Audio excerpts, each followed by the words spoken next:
Tonight, at least 6 people are dead and 50 detained after the military of the Democratic Republic of the Congo says it foiled a coup attempt.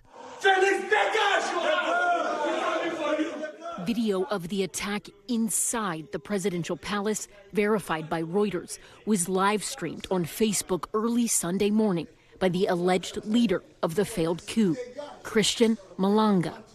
Malanga at one point standing next to a man that appears to be his American-born son, Marcel, an American flag visible on the younger Malanga's chest.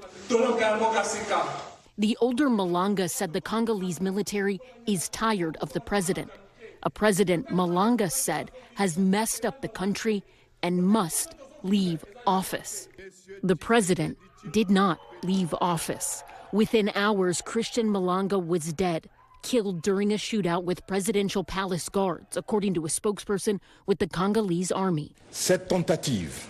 They say 2 guards at the presidential palace and 3 other assailants were also killed. The Congolese military says the coup attempt involved 3 Americans, including one they identified as Malanga's son, Marcel, who, according to the AP, appears to be in this video being circulated online by the presidential palace. More footage circulated by the presidential palace shows several unidentified Congolese men being rounded up by soldiers. It was a very bizarre attempt to take power. It's not clear what the objective was. It also indicates that the security services, the intelligence services, were very poorly organized. After all, they were able to attack and briefly control the presidential palace.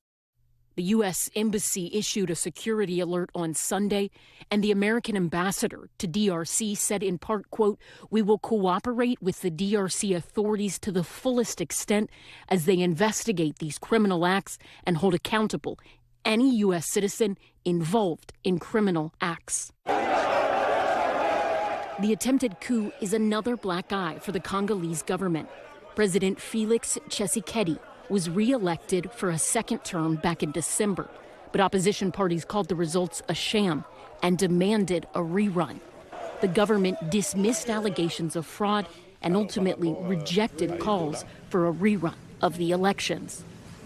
All right, Ellison Barber joins us now live on set. So, Ellison, what more do we know about the attempted leader of this coup, Christian Malanga? Yeah, so it's been a little confusing because you had leaders in the Democratic Republic of Congo saying we've detained 3 American citizens. And then at a press conference today, the spokesperson for the State Department said the person who is deceased, seeming to imply Christian Malanga, that they have no record of him being an American citizen.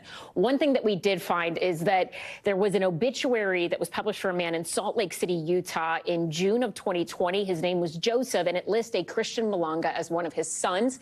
It talks about his sort of life story and says that he came to the United States with his family from the Democratic Republic of the Congo to raise them there, then has grandchildren. So it seems that at some point, Christian Malanga came to the United States, lived here, had a family here with children, and then at some point went back. So he was sort of this self-described leader in exile, but self-exile. The son, Marcel Malanga, that's been wrapped up in all of this, that is really stunning because you look at these photos, you see him playing football there, really seems to be the story of this all-American kid, born and raised, it seems, in Utah. We found a roster from 2019-2020 for a high school from West Jordan, Utah. He was an offensive linebacker and a senior that year in college. The question is, how did he get wrapped up in all of this? State Department, Bureau of Consular Affairs, government in Utah, we've tried to reach out to all of them, and they're all kind of just sticking to what the State Department has said so far. Okay. Thanks for watching. Stay updated about breaking news and top stories on the NBC News app or follow us on social media.